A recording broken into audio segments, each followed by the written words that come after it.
Et bonjour à toutes, bonjour à tous, c'est Dark Vigilante et bienvenue pour l'émission spéciale été, enfin les sélections d'été numéro 2, même si c'est plus vraiment été. Ouais, j'ai mis un peu de temps, mais c'est parce que je voulais pas mal de bouquins en fait qui sortaient à la fin de l'été. Et voilà. Donc alors, on va commencer. Cette fois-ci, j'ai que 4 titres à vous présenter, donc je vais vous montrer. Donc premièrement, je voulais Predator versus GLA. Alors pourquoi Predator versus GLA? Parce que j'adore la GLA et j'adore les Predators, donc Alien vs Predator, Predator 1, Predator 2 et les films Predators.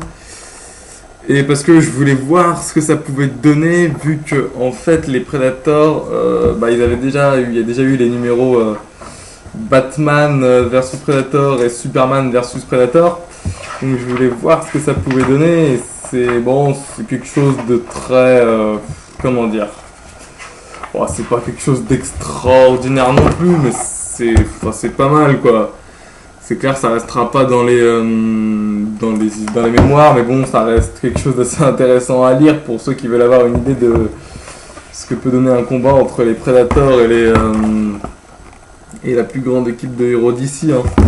Ça reprend bien l'esprit des Predators avec des scènes extrêmement violente, comme on peut le voir. Hein. Donc maintenant, c'est franchement pas mal.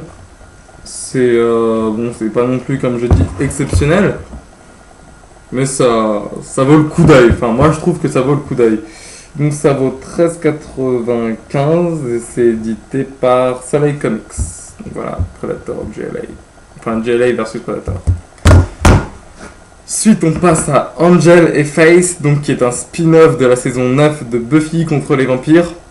Donc là, en fait, ça se passe après donc la 8. Donc pour la 8, je ne révèle pas l'identité de Crépuscule, mais il est revenu d'entre les morts. Enfin, il est redevenu normal. Et on le voit en fait, on voit en fait l'équipe d'Angel et Face qui cherche de moins à accomplir une certaine chose, moins que Angel cherche absolument à accomplir, histoire de se repentir d'un acte. Je n'en dis pas plus, histoire de ne pas spoiler les gens. Donc on retrouve plein de personnages de l'univers de Buffy, donc notamment Angel et Face. Hein. On retrouve également une personne de la série télé que je nommerai. Alors, juste que je retrouve une page. Voilà.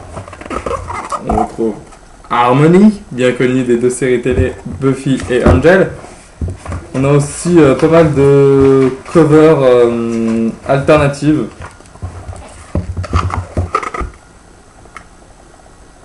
Je trouve vraiment classe. Donc à savoir que l'action par contre se passe à Londres. Hein. Donc voilà. Angel Face, spin-off de la saison. Un peu calme comme ça. Voilà. Spin-off de la saison 9 de Buffy, ça se lit en parallèle donc et c'est vraiment pas mal. Ça vaut 14,20€ et c'est édité par Panini Comics. On passe ensuite à DC Comics Anthology. Alors ça c'est sorti, je sais, sorti au mois de février sous Urban, mais en fait c'est tellement classe, j'ai envie de dire, et c'est tellement utile pour tous les nouveaux lecteurs de DC que voilà quoi. Et puis je voulais absolument lire Batman Black and White, qui raconte un peu les origines du Joker. Enfin, c'est vraiment tout un tas de trucs classe quoi. Et moi je voulais absolument le lire, comme par exemple. Une autre page, la création la première création de la Ligue de Justice, quoi. Celle des années 1900, j'ai plus les dates là, mais je crois que c'est 1962. Ah, je voulais aussi lire, évidemment, je suis bête. Il faut juste que je le retrouve. Un truc assez énorme qui est présenté maintenant comme mythologie des comics, Flash of Two Worlds, qui est quand même assez impressionnant. Donc voilà, ça c'est vraiment un truc majeur pour l'univers de DC Comics, et ceux qui veulent absolument connaître de grandes histoires importantes, et c'est ça qu'il faut lire.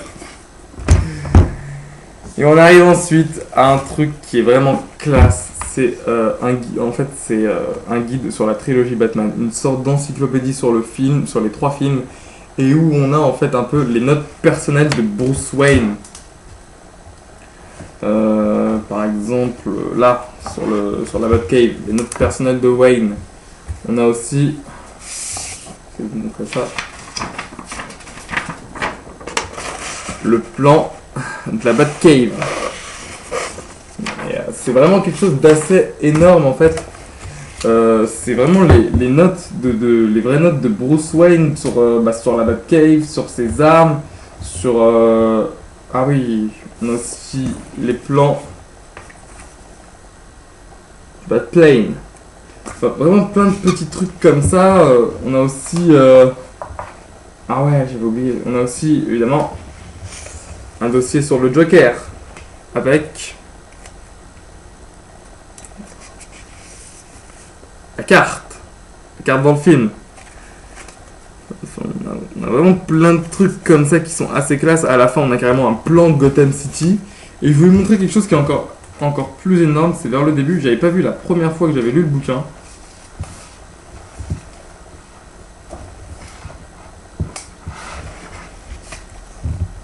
Le rapport de police sur les meurtres des Wayne. Donc ça c'est énorme. Par contre je sais pas par contre par quoi c'est édité, mais je sais que ça vaut 40 euros. Mais franchement c'est 40 euros avec que du bonheur de lecture, quoi. Franchement c'est quelque chose d'assez exceptionnel et ça vaut bien son prix, avec des photos tirées du film, des plans tirés du film, des objets tirés du film, de la carte comme vous l'avez vu. C'est vraiment quelque chose d'assez exceptionnel, donc moi je vous le conseille vraiment, quoi. Si vous avez l'occasion, si vous avez du moins la chance de le trouver et 40 euros à dépenser, faites-vous plaisir parce que vous le regretterez pas. Voilà. Bah, écoutez, merci à tous d'avoir regardé cette vidéo des deuxièmes sélections de l'été et je vous dis au revoir, salut!